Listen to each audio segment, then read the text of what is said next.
Merci d'abord d'avoir fait le déplacement de ta Lorraine natale pour venir à cette fête du Luma.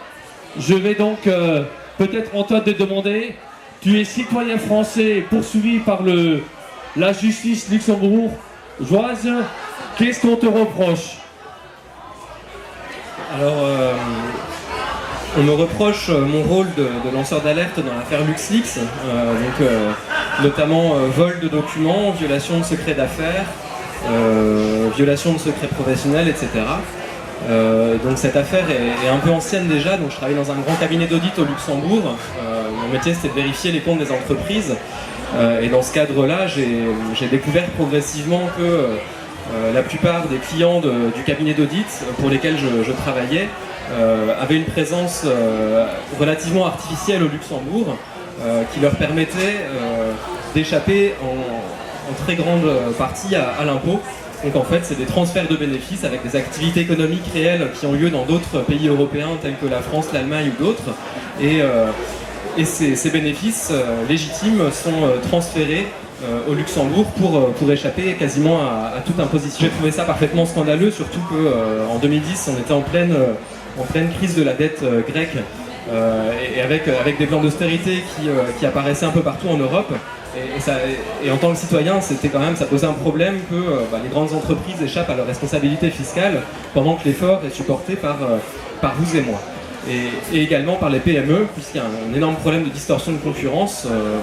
Si les grands groupes échappent à l'impôt, les PME, elles, sont soumises à leur charge totale. Et donc, j'ai démissionné et en partant, j'ai copié des milliers de pages de documents qui sont des accords fiscaux, des accords qui étaient extrêmement confidentiels entre ces grands groupes et l'administration fiscale et qui permettaient d'atteindre des taux effectifs d'imposition extrêmement bas. Et bonjour Sophie. Donc j'ai transmis ces documents à un journaliste et par la suite le Consortium international de journalisme d'investigation, l'ICIJ, s'est emparé du sujet. Donc c'est le même consortium qui a par la suite sorti les Panama Papers. Et donc en novembre 2014, un grand nombre de médias ont fait leur une de cette affaire.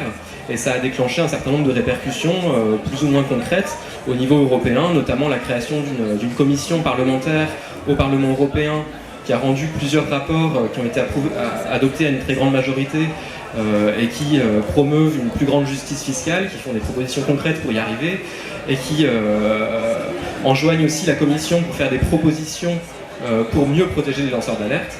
Et il y a eu aussi la Commission européenne qui a décidé de l'échange automatique des tax rulings, donc de manière à ce que les États qui aujourd'hui étaient jusqu'à présent lésés dans ces accords maintenant sont automatiquement informés de ce qui se passe au Luxembourg et dans d'autres juridictions à fiscalité accommodante.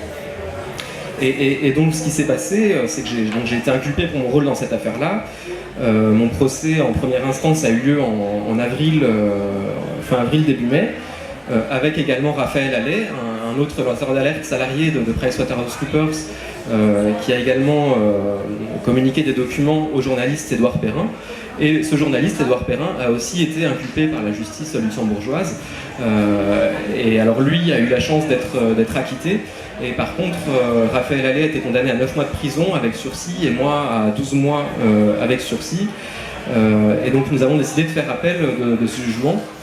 Et là-dessus, je suis moins d'accord sur quelque chose avec le procureur du Luxembourg, c'est que lui aussi a décidé de faire appel. Alors je pense que lui, c'est pour espérer une peine un peu plus sévère. Mais la conséquence aussi de l'appel du procureur, c'est de remettre à nouveau le journaliste devant la justice, puisqu'il a été acquitté en première instance et il va du coup être en procès en appel, qui aura lieu probablement en décembre. Et donc j'ai amené quelques petites notes. Alors c'est intéressant, c'est sur le jugement luxembourgeois. Alors voilà, pour couper court à toute discussion superflue, le tribunal retiendra comme acquis le fait qu'Antoine Deltour et Raphaël Allais sont aujourd'hui à considérer comme des lanceurs d'alerte. Voilà, donc ça fait pas débat. Et il reconnaît également que ces divulgations relevaient de l'intérêt général et ont eu pour conséquence une plus grande transparence et équité fiscale. Ça, c'est le tribunal luxembourgeois qui le dit. Donc il reconnaît vraiment le bien fondé de notre démarche. Il parle d'impact politique mondial important qui a contribué à une plus grande transparence et équité fiscale. Les deux prévenus ont agi dans l'intérêt général. Voilà, le juge déclare ça, écrit ça noir sur blanc, et ça n'empêche pas de nous condamner à un an de prison, même avec sursis. Pourquoi ? Parce qu'il considère que l'intérêt public est insuffisant pour ne pas nous sanctionner pénalement. Alors effectivement, bon, moi je suis pas juriste, hein, mais mes avocats ont trouvé des textes européens qui protègent les lanceurs d'alerte. Il y a plusieurs recommandations, notamment du Conseil de l'Europe. Il y a également différents textes, la Convention européenne des droits de l'homme, qui devraient nous protéger. Et là, ce que dit le tribunal, c'est qu'actuellement, tant le Parlement européen que la Commission européenne admettent la nécessité de protéger les lanceurs d'alerte de représailles et notamment de poursuites pénales. Ok, il fait le constat, on est d'accord. Cette volonté de changement entraîne cependant un constat simple. À la date d'aujourd'hui, le lanceur d'alerte n'est pas protégé par une quelconque norme juridique au niveau européen. Donc quelque part, le tribunal luxembourgeois fait un énorme appel du pied aux autorités européennes pour légiférer sur le sujet, et je pense qu'il y en a grandement besoin. Alors en l'occurrence, il y a à plusieurs reprises, nos représentants dans les institutions européennes, le Parlement européen, élu directement par le peuple, se sont exprimés en faveur d'une protection des lanceurs d'alerte. Et malheureusement, le Parlement européen n'a pas d'initiative au niveau européen, et une législation ne peut venir que de la part de la Commission européenne.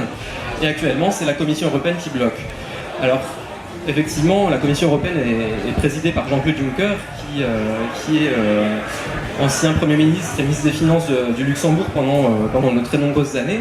Alors, il ne faut pas lui jeter la pierre, puisque Jean-Claude Juncker a dit que ça n'aurait pas été sa démarche de charger les lanceurs d'alerte de l'affaire LuxLeaks. Je pense qu'ils ne sont pas moralement coupables. Et si on lui demande, donc c'est dans une interview au Monde, et il déclare également qu'il est favorable à une protection européenne des lanceurs d'alerte, même s'il est contre la délation. Voilà. Mais en tout cas, il est pour la protection des lanceurs d'alerte au niveau européen. Alors c'est le président de la Commission européenne, donc voilà, prenons-le au mot, et qu'est-ce qui se passe? Allons-y, pourquoi il ne se passe rien? Et donc la Commission européenne, sous cette pression-là de différents jugements, de la pression des médias, de la pression d'un certain nombre d'organisations, se sent un peu contrainte de réagir, et elle a fait une communication le 5 juillet, donc c'est tout récent, et elle dit la protection des lanceurs d'alerte relève en partie de la compétence des États membres. La Commission européenne examinera néanmoins si un renforcement de la protection des lanceurs d'alerte dans un certain nombre de domaines de la législation de l'Union européenne est possible, tout en insérant un suivi de mesures prises par les États membres, etc. Voilà, donc il y a une pression énorme, tout le monde dit c'est à la Commission de réagir, il faut protéger les lanceurs d'alerte, parce que c'est un enjeu de démocratie fort, tout simplement parce que l'information c'est le carburant de la démocratie, et la réponse de la Commission européenne c'est de dire on va examiner si c'est possible. Donc là je pense qu'il y a quand même un champ politique pour vraiment demander beaucoup plus, et j'espère que ça va porter ses fruits. Voilà, je vais passer la parole tout de suite aux autres intervenants, parce qu'il y a d'autres personnes qui sont là. Et en tout cas, je veux juste terminer en remerciant le Parti communiste, et notamment de Moselle, pour son soutien. Et également adresser un message de solidarité à tous les lanceurs d'alerte, il y en a dans la salle, et voilà, je pense qu'on représente peu à peu une communauté d'intérêts qui malheureusement est beaucoup moins efficace en termes de lobbying que les intérêts économiques auxquels on s'attaque, mais voilà, c'est en se serrant les coudes qu'on obtiendra quelques victoires. Merci Antoine.